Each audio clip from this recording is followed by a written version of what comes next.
Kita bisa tahu sifatnya dari 4. Pertama, Nabi Yusuf dan saudara-saudaranya. Kedua, Nabi Ibrahim. Yang ketiga, Pertama, Nabi Yusuf bersama saudara-saudaranya. Yang kedua, Nabi Musa dalam perjalanannya bersama Bani Israel. Yang ketiga, Nabi Isa. Yang keempat, Nabi Muhammad sallallahu alaihi wasallam. Pertama kita bahas bagaimana Bani Israel bersama Nabi Yusuf. Waja'u ala qamisihi bidamin kadhib. Datanglah saudara-saudara Nabi Yusuf menjumpai ayahnya. Ayah Nabi Yusuf bernama Nabi Yakub. Bidamin kadhib. Bidamin darah, kadhib bohong, dengan darah bohong.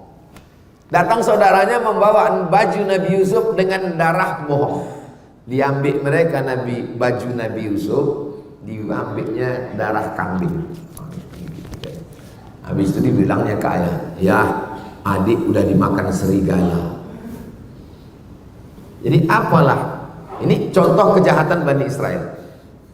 Apalah kejahatan dia? Membohongi ayah kandung, membuang saudara kandung. Jadi orang kalau baca Quran, apa yang terjadi sekarang? Oh, sedang ayah kandungnya Nabi aja dibohonginya, apalagi PBB. Jadi kalau ada orang berikut ini perjanjian dengan Israel, tidak mungkin mereka berdusta. Mereka adalah bangsa. Baca Quran. Ayah kandungnya aja Nabi Yakub dibohonginya, apalagi lah perjanjian. Bodoh. Ini orang kalau baca Quran paham dia. Kenapa dibuangnya Nabi Yusuf ini ke dalam sumur? Gara-gara nih Nabi Yusuf cerita ke ayahnya, Inni ara fil manam inni ra'aitu ahada asyara kaukaba. Inni ra'aitu ahada asyara, aku melihat 11 kaukaba bintang. Wasyamsa wal qamar, matahari dan bulan. 11 bintang, matahari dan bulan. Itulah yang dinyanyikan dulu dalam sebuah lagu nasyid. 11 bintang matahari bersujud padaku. Tak apa saya 11 bulan bintang dan matahari bersujud padaku. Ra'aituhum li sajidin, kulihat mereka bersujud kepadaku. Apa kata Nabi Yakub, ayah Nabi Yusuf? La taqsus ru'yaka ala ikhwatik. Jangan kau ceritakan mimpimu ini kepada saudara-saudaramu. Fayakidu laka kaida, nanti mereka melakukan tipu mus. Apa pelajaran dari sini? Orang Yahudi tak siap menerima mimpi. Mimpi antum aja dia tak siap menerima, padahal baru mimpi. Maka cerita mimpi itu sampai kepada nyatanya. Mereka bawalah adiknya ini untuk lengkapnya lihat surat Yusuf. Jadi di antara rahasia kenapa kiai-kiai kalau datang ibu hamil, Pak Kiai, alhamdulillah saya hamil. Apa kata Pak Kiai? Banyak-banyak bocor surat Yusuf. Supaya apa?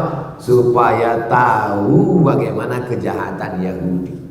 Cuman kadang ibu-ibu hamil ini salah sangka. Disangkanya biar anaknya ganteng macam Nabi Yusuf. Pas anak itu lahir komplain, tengok hitam. Pak Kiai katanya baca surat Yusuf anak ganteng, ini kok ireng. Pak Kiai orangnya sabar, tak mudah marah. Ditanyanya balik, bojone ndi? Iya bodoh.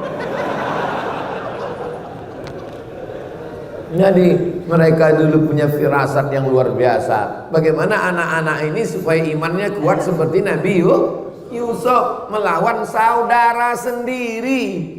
Kenapa mereka membunuh bangsa Arab? Padahal kalau dipertemukan ada pada satu nasab Nabi Ibrahim.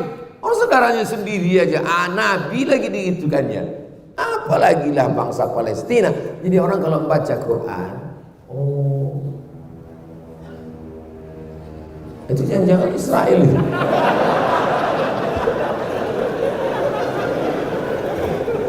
Orang kalau baca Quran itu dia paham. Kalau dia sudah paham, dia sudah bisa bilang, oh itu udah alhamdulillah. Kenapa? Kita ini sekarang perlu memahamkan umat yang tidak paham. Nah, ini tentang ulang. Itu bisa pada Nabi Yusuf. Nabi yang kedua, Nabi Musa. Itulah tadi imam kita membaca. Dibacanya kita baca. Silakan buka Qurannya. Wa idh najainakum min ali fir'aun. Ketika kami menyelamatkan kamu hai orang Israel Yahudi yang ada di Mesir. Dari siapa? Dari Fir'aun. Karena waktu itu Fir'aun yasumunakum su'al azab. Karena Fir'aun saat itu mengazab kamu dengan azab yang paling mengerikan. Yuzabbihuna abna'akum, anak laki-laki disembelih. Wa yastahyuna nisa'akum, anak perempuan dibiarkan. Wa fi dzalikum bala'um mir rabbikum azim, dan itu adalah ujian dari Allah yang sangat besar. Diselamatkan Allah Bani Israel. Apa balasan mereka kepada Nabi Musa alaihissalam? Ya Musa, lan nu'mina laka hatta narallaha jahrah. Wahai Musa, kami tak mau percaya kepada engkau sebelum engkau tunjukkan Tuhan itu jahrah, secara nyata. Mana Tuhan itu Musa? Mana? Saya pulang dari Maroko 2008. Sekarang sudah 2023. Berarti saya sudah tausiah selama 15 tahun. Belum pernah lagi pas saya tausiah tiba-tiba tegak jamaah. Ustaz, tunjukkan saya Tuhan itu nyata. Belum lah. Paling-paling sejahat-jahatnya orang Melayu, pas saya ceramah, balik dia ke rumah. Jelas semua. Tapi kalau nantang langsung, tak ada. Bani Israel, Nabi Musa jadi gitu kan ya. Lan nu'mina laka hatta narallaha jahrah. Kami tak percaya kepada kau Musa sebelum kami melihat Tuhan itu secara nyata. Makanya saya tak pernah mengamuk kepada haters and buzzers yang menyerang di medsos. Mana pernah saya marah. Kenapa? Karena akunnya fake semua. Tidak jantan seperti Bani Israel. Bani Israel itu jantan, tegak berdiri. Apa somatku? Belum pernah lagi. Kalau ada sini lah, ibu sipak. Membaca perjalanan Nabi Musa bersama Bani Israel mendatangkan kesabaran bagi para dai. Tapi Nabi Musa tak meninggalkan mereka. Dibawa Nabi Musa dari Mesir ke Palestina. Jumlahnya 600.000 orang. Jadi jangan 2 kali jamaah haji Indonesia. Jadi yang kalian bayangkan Nabi Musa bawa nyebrang itu cuma 3 orang. Itu nyebrang jalan. 600.000 orang. Sampai di tengah. Apa balasan Allah untuk mereka? Wa dhallalna 'alaikumul ghamama. Kami datangkan awan dari atas. Itu kan ayat yang kita baca tadi. Wa dhallalna 'alaikumul ghamama. Panas Musa. Cuma Nabi Musa panas betul, tak ada pokok kayu. Doa Nabi Musa, diturunkan Allah awan. Wa dhallalna 'alaikumul ghamama, sejuk. Makan Nabi Musa, wa anzalna 'alaikumul manna wassalwa. Kami turunkan makanan dari surga. Nama makanannya manna dan salwa. Sekarang banyak pula jamaah kasih nama anak manna wassalwa. Habis ini makan orang. Apa balasan orang Bani Israel Yahudi? Beda Yahudi sama Bani Israel Pak Ustaz.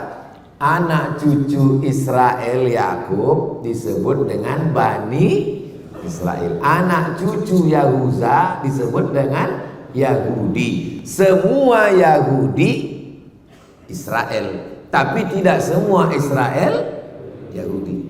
Umumnya Israel. Umumnya Israel. Tapi tidak semua Yahudi Israel. Maka mereka pakai nama yang umum, disebutlah negara itu dengan Israel untuk mencakup semuanya. Diturunkan awan biar supaya tak panas. Dikasih manna wa salwa. Apa kata mereka kepada Nabi Musa? Ya Musa, wahai Musa, ud'u lana, mintalah kepada Tuhan wahai Musa. Mimma yukhrijul ard, yang dikeluar bumi, mim baqliha, sayur-sayur, wa qissaiha, kisah itu bentuknya macam timun, tapi bukan timun, macam timun. Wa fumiha, bawang merah, wa adasiha, kacang adas, wa basaliha, bawang putih, wa fumiha, bawang putih, wa adasiha, kacang adas, wa basaliha, bawang merah. Apa pelajaran dari sini? Misalnya saya nih pergi ke Kalimantan Barat, datang Ustaz Lukman, dikasihnya lah makanan. Taklah sanggup pula saya bilang, Ustaz Lukman ada kerupuk jengkol enggak? Kan segan kita kan. Sama Ustaz aja segan kita. Bani Israel nih ke Nabi pula sanggup dia gitu. Nah, Musa bisa tak bawang merah, bawang putih? Yang betul-betul apa maksudnya? Kurang ajar. Inilah otak-otak Yahudi, otak-otak Bani Israel. Minta bawang merah, minta bawang putih, minta ini. Apa kata Allah menegur mereka? Atastabdiluna alladzi huwa adana billadzi huwa khair. Kalian sudah dikasih makanan terbaik dari surga, kenapa pula kalian minta makanan adna yang kualitasnya rendah, tak ada apa-apanya? Begitulah perjalanan.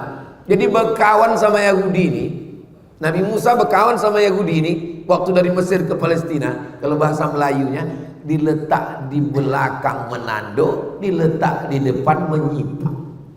Suruh dia di depan, kita di belakang, sipaknya gitu. Kita di depan, dia di belakang, tanduknya kita. Jadi kalau ada kawan di Batam ini begini, nah ini otak-otak Yahudi. Mesti diganti otaknya dengan otak-otak. Lalu kemudian perjalanan pun berlanjut. Nabi Musa naik ke atas bukit Tursina. Kami naik ke atas bukit Tursina ini jam 12 malam. Sampai ke atas, salat subuh di atas. Banyak ketemu Yahudi. Gini ke matahari di atas. Ada sinagog di atas. Panjang umur sehat badan, nanti kita pergi ke Mesir, naik ke bukit Tursina di atas. Ongkos tanggung masing-masing. Apa yang dilakukan mereka? Mereka buat di bawah bukit Tursina itu patung lembu Samiri. Yang ditugaskan Nabi Musa di bawah Nabi Harun. Harun, aku mau naik ke atas, kau jaga di bawah ya. Turun ke bawah, terkejut Nabi Musa. Ittikhadhikumul ijla, kamu sudah menjadikan patung lembu, kamu sembah patung lembu.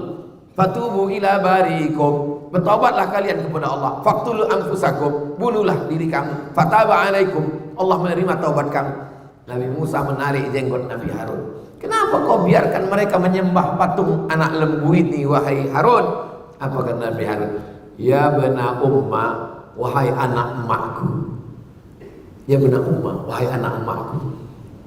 Innal qauma stad'afuni, mereka menekan aku. Wa kadu yaqtulunani, mereka hampir membunuh aku.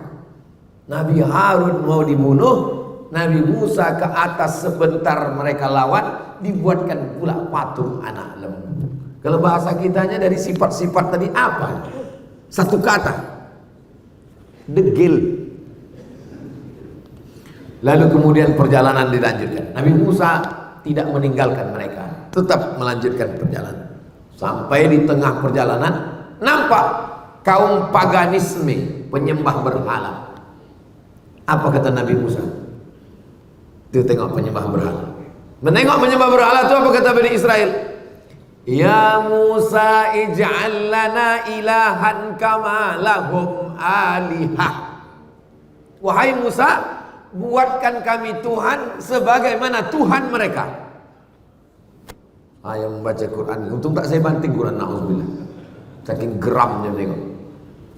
Dimintanya buatkan kami patung Tuhan macam mereka, sebagaimana mereka punya Tuhan, buatkan kami Tuhan. Nabi Musa punya kesabaran yang luar biasa, tapi malam tak dapat ditolak. Nabi Musa tidak sampai ke Palestina, meninggal di gurun Sahara. Yang menyampaikan, membawa ke sana murid Nabi Isa namanya Yusha bin Nun, yang dikenal nama Yusha, bahasa Arabnya Yusha, Joshua tulisan Inggrisnya. Bani Israel dengan Nabi Yusuf sudah, Bani Israel dengan Nabi Musa sudah. Sekarang bagaimana dengan perlakuan mereka kepada Nabi Isa? Surat Ali Imran. Iz qalat imra'atu, perlakuan Bani Israel terhadap Nabi Isa bisa dilihat dalam dua surat. Surat yang pertama atas nama ibu Nabi Isa, surat Maryam. Perlakuan yang kedua bisa dilihat dalam surat datuk Nabi Isa, Al-Fatihah, Al-Baqarah, Ali Imran.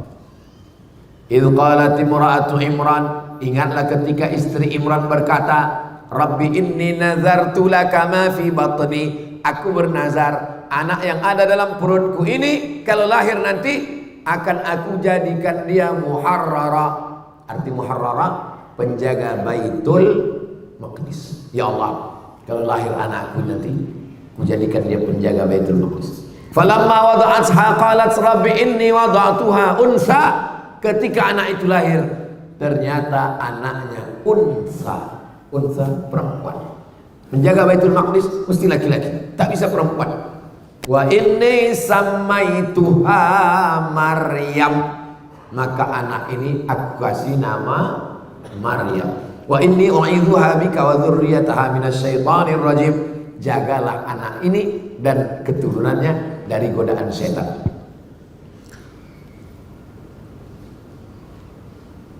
Inni samaituha Maryam wa inni u'idzuha bika wa dzurriyyataha minasyaitonir rajim fataqabbalaha rabbuha biqabulin hasanin wa ambataha nabatan hasana fakaffalaha Zakaria. Anak itu diasuh oleh Zakaria karena Imran meninggal, Maryam anak yatim dijaga oleh Zakaria. Diletakkan satu tempat namanya mihrab.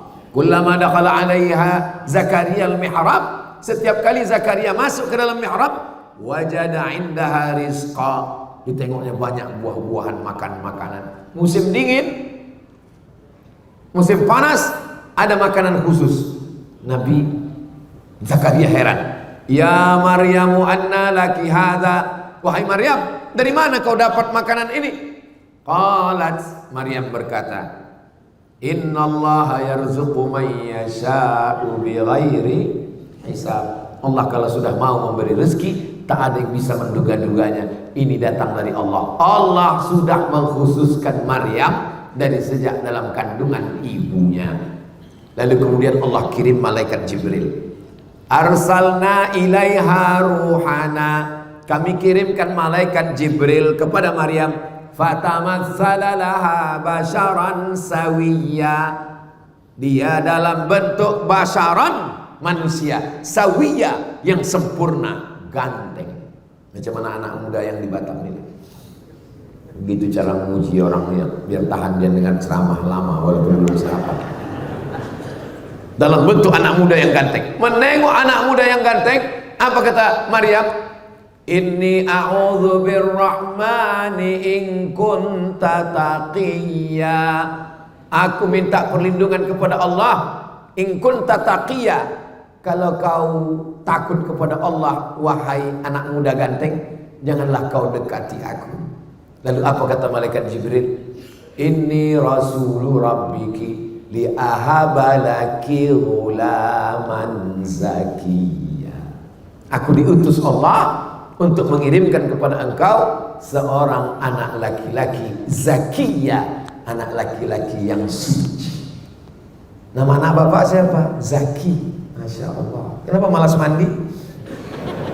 Nama Pak Zakinya itu sih. Ghulaman zakiyya, anak yang suci bersih, Nabi Isa.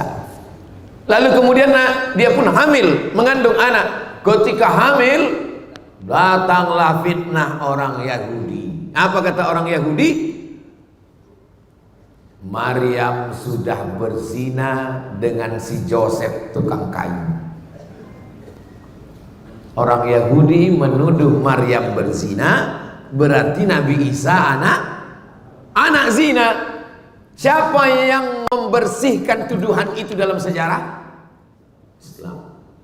Jadi kalau kalian sekarang membela-bela Zionis Israel, maka sesungguhnya yang membebaskan, membela Nabi Isa dari tuduhan anak zina, Maryam dibersihkan dari perlakuan zina, itu yang membersihkannya adalah Nabi Muhammad sallallahu alaihi wasallam lewat dua surat, surat Maryam dan surat Ali Imran.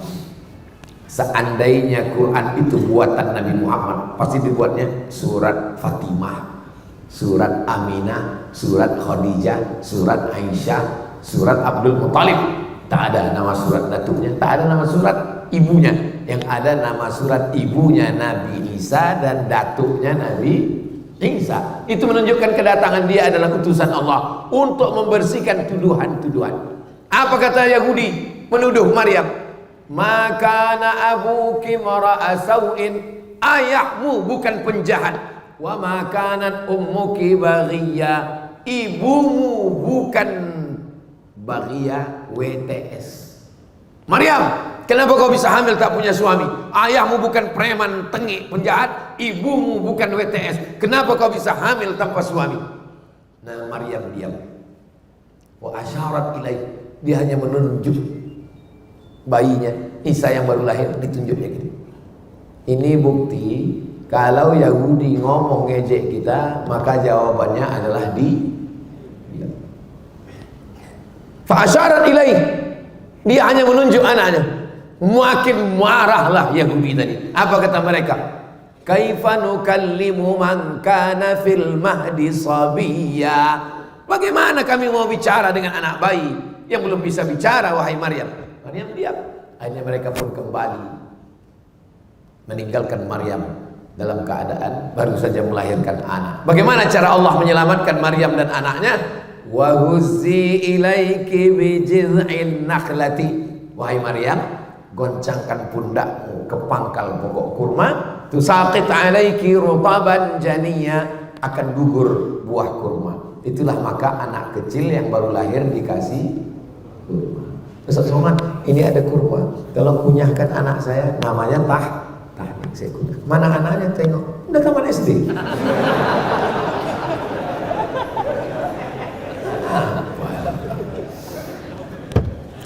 Nah, sampai mana tadi? Itu lupa pula gara-gara anak SD minta Tahnik tadi.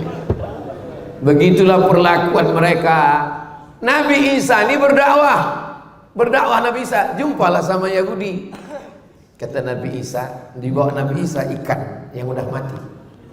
Kata Nabi Isa, kenapa ikan ini, kata Nabi Isa, ikan asin, kenapa ikan ini busuk? Kata Yahudi, ya ikan kalau sudah naik ke atas busuk lah. Kata Nabi Isa, ikan ini bukan busuk, tapi karena garamnya sudah tak asin lagi. Karena ikan walaupun mati, kalau dikasih garam bisa busuk? Tidak. Jadi ikan asin. Maksud Nabi Isa menyindir mereka, kenapa Bani Israel ini rusak? Karena garamnya sudah tak asin lagi. Yang dimaksud dengan garamnya itu adalah ulama. Karena ulamanya tak baik, maka ikan busuk. Jadi kalau nampak umat ini mulai mengalami pembusukan, seperti ucapan Nabi Isa, karena garamnya sudah tak asin lagi. Mudah-mudahan garam kita tetap asin, insyaallah. Pakailah garam beriodium. Tersinggung mereka, marah dengan Nabi Isa. Itu asal muasal mereka sakit hati dengan Nabi Isa. Lalu kemudian mereka ada kurban. Kurban mereka pakai burung merpati. Kurbannya tidak pakai lembu, pakai sapi, pakai kerbau, pakai burung merpati. Pendeta-pendeta Yahudi ini beternak burung merpati, dibuatnya kurban setahun 2 kali. Biar supaya apa? Biar bisa jualan bulu merpati. Marah Nabi Isa kritik. Apa ini kalian bisniskan ini? Kalian jadikan agama ini sebagai materi uang. Akhirnya mereka marah, tersinggung dengan Nabi Isa. Bersekongkollah orang Yahudi dengan penguasa Romawi, mencari murid Nabi Isa untuk menunjukkan mana persembunyian Nabi Isa. Murid-murid Nabi Isa solid. Wa idh qala Isa ibn Maryam lil hawariyin, ketika Nabi Isa berkata kepada murid-muridnya hawariyin, man ansari ilallah, siapa yang akan menolong aku menegakkan agama Allah? Qala al hawariyun, murid Nabi Isa berkata, nahnu ansarullah, kami akan menolong. Tapi rupanya di antara murid ini ada satu pengkhianat, namanya Yudas Iskariot. Ditunjukkannya persembunyian Nabi Isa. Dia dapat 300 keping uang emas. Bersekongkol antara tokoh agama Yahudi dengan tokoh politik Romawi mau menangkap Nabi Isa. Pengkhianat 3, pengkhianat politik Romawi, tokoh agama Yahudi berkoalisi 3 untuk menangkap Nabi Isa alaihissalam. Turun mukjizat. Wa ma qataluhu, mereka tak berhasil membunuh Nabi Isa. Wa ma salabuhu, mereka tak berhasil menyalib Nabi Isa. Walakin syubbiha lahum, ada satu orang laki-laki yang diserupakan wajahnya. Itulah dia murid pengkhianat, namanya Yudas Iskariot. Makanya jangan jadi pengkhianat, nanti kau kena salib. Lalu di mana Nabi Isa? Barrafa'ahullah, dia diangkat oleh Allah Subhanahu wa taala. Menurut Ahlus Sunnah wal Jamaah, sebelum hari kiamat dia akan turun sekali lagi, bukan membawa agama yang baru, tapi mengikut syariat Nabi Muhammad sallallahu alaihi wasallam. Maka di antara tanda-tanda kiamat kubra adalah turunnya Nabi Isa, turunnya Al-Mahdi, turunnya Nabi Isa, turunnya Dajjal. Maka itu semua adalah di antara tanda kiamat kubra. Ini tentang perlakuan mereka kepada Nabi Yusuf sudah, kepada Nabi Musa sudah, kepada Nabi Isa sudah, sekarang kepada Nabi Muhammad sallallahu alaihi. Datanglah Abu Thalib membawa Nabi Muhammad berdagang. Panas, nampak mereka ada satu rumah gereja tua, bernaung mereka di bawah atapnya. Tak lama keluar pendeta dari dalam. Nama pendeta itu Bahira. Bahira tak pernah keluar. Makanan dikirim, pakaiannya dicucikan orang, karena dia di dalam tempat ibadah saja. Tapi hari itu dia keluar, ditengoknya. Dia bertanya ke Abu Thalib, man hadza? Siapa ini? Apa itu? Habis waktu. Man hadza? Siapa ini? Kata Abu Thalib, ibni, ini anakku. Kata Bahira, kalau betul kitab yang kubaca, anak ini anak yatim, ayahnya sudah meninggal ketika dia dalam perut ibunya 2 bulan. Tersenyum Abu Thalib, ini memang bukan anakku, ini anak saudara. Dan kita memang biasa, saya bawa ponakan saya, ditanya orang, ini anak Ustaz? Iya anak saya. Apakah saya bohong? Tidak, karena keponakan itu sudah macam anak. Abu Thalib terkejut. Dari mana kau tahu ini bukan anakku? Karena dalam kitab suci kami disebutkan bahwa Nabi akhir zaman, anak yatim, ayahnya sudah meninggal ketika dia 2 bulan dalam perut ibunya.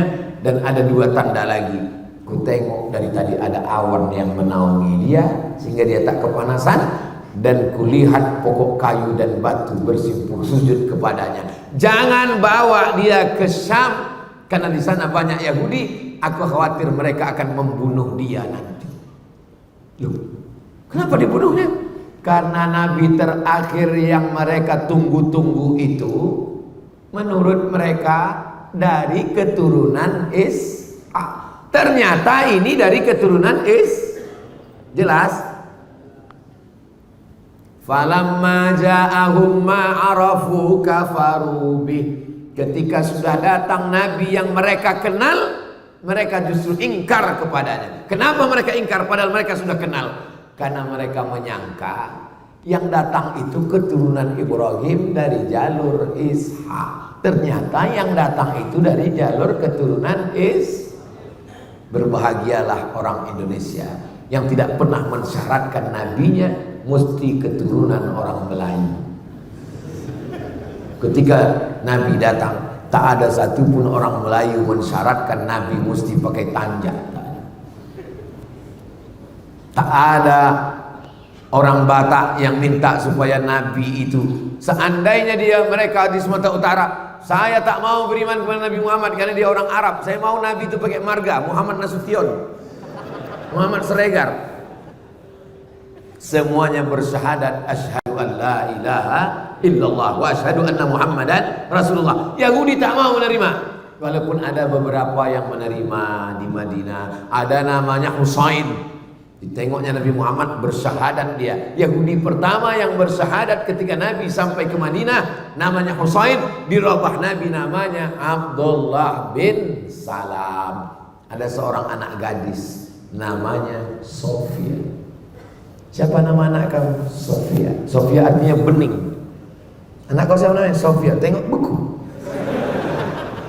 Mohon maaf Sofia itu semua. Mimpi Sofia nih suatu malam. Dia Yahudi, Sofia ini Yahudi Madinah. Di Madinah itu ada Yahudi Pak Ustaz, 4 Yahudi Madinah. Yahudi Bani Nadir, Yahudi Bani Quraizah, Yahudi Qainuqa, Yahudi Khaybar. Di Madinah, Nabi bertetangga dengan orang Yahudi. Salah satu anak perempuan Yahudi ini namanya Sofia. Malam itu mimpi dia memangku bulan. Turun bulan itu di pangkunya. Diceritakannya ke ayahnya.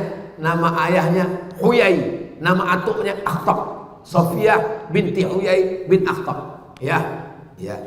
Malam tadi ku tengok bulan turun, duduk di pangkuan, ditempeleng ayahnya, keluar darah muncul dari mulut. Karena orang Yahudi tahu bahwa yang dimaksud dengan bulan itu adalah Muhammad SAW.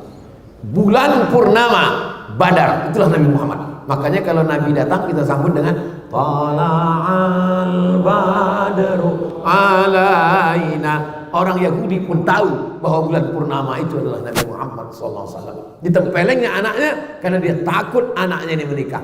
Takdir tak bisa ditolak. Akhirnya Nabi tetap menikah. Maka istri Nabi salah satunya adalah orang Yahudi, namanya Sofia binti Huyai bin Akhtab. Nabi diundang oleh orang Yahudi. Nabi datang. Kira-kira kita kalau diundang Yahudi datang atau tak datang? Apa pula kalian datang? Nabi datang karena statusnya waktu itu dia berkuasa, dia kuat. Tapi kalau kita lemah datang, berarti kita mengakui kekuatan mereka. Ini hati-hati, jangan berdalil dengan perbuatan Nabi. Tengok dulu konteksnya. Datang Nabi ke Khaybar. Ditanya mereka, apa makanan kesukaan? Kata Nabi, kesukaan saya kaki kambing bagian depan. Kita biasanya kalau tamu kita tanya, mau kita suguhkan makanan kesukaannya. Rupanya ditanamkan mereka racun paling banyak di kaki kambing bagian depan. Mau mereka bunuh Nabi Muhammad SAW. Begitu sampai makanan itu masuk ke mulut Nabi, langsung Jibril kasih tahu, sempat ada setetes masuk ke dalam. Hikmahnya Nabi meninggal sebagai syahid, mati syahid. Tapi sisanya dimuntahkan Nabi. Sahabat Nabi sebelah yang makan tak sempat kasih tahu, makan masuk ke dalam, meninggal. Ditangkap perempuan yang Yahudi yang membagi racun itu. Kenapa kau racun Muhammad? Apa jawab dia? Aku mau ngetes dia Nabi asli atau Nabi palsu. Emanglah otak-otak yang Nabi memaafkan, tapi saudara keluarga yang terbunuh tadi tidak memaafkan, maka berlaku hukum qisas dalam Islam. Yahudi pengkhianat, mereka mengkhianati perjanjian, berkoalisi dengan orang kafir Makkah untuk memerangi Nabi. 3 yang berkoalisi. Pertama orang munafik, yang kedua orang Yahudi, yang ketiga orang musyrik Makkah. Padahal sudah ada perjanjian piagam Madinah supaya kita sama-sama jaga Madinah ya. Ya, berkoalisi dengan orang Makkah menyerang Nabi. Perang koalisi itu disebut dengan perang Ahzab. Perang Ahzab. Strateginya gali parit. Yang punya strategi namanya Salman Al-Farisi. Kata Salman, kita gali parit. Maka perang itu disebut dengan perang parit, perang Khandaq, supaya kuda tak bisa melompati parit. Disebut dengan perang Ahzab karena perang koalisi partai-partai, partai musyrik, partai munafik, partai Yahudi untuk menyerang Nabi Muhammad SAW. Akhirnya mereka terusir dari kota Al-Madinah Al-Munawwarah. Makanya ketika presiden pertama Israel berdiri, apa kata dia? Ditariknya nafasnya. Aku mencium bau kakekku di Madinah. Apa maksudnya? Nanti kalau Israel berkuasa, dia akan mengambil kota Madinah. Bukan sembarangan, karena dia anggap Nabi Muhammad mengambil, padahal mereka ingkar perjanjian. Ini mesti diluruskan. Jadi jangan bayangkan Nabi Muhammad datang bawa pedang ke kota Madinah, semua Yahudi pancung kepalanya.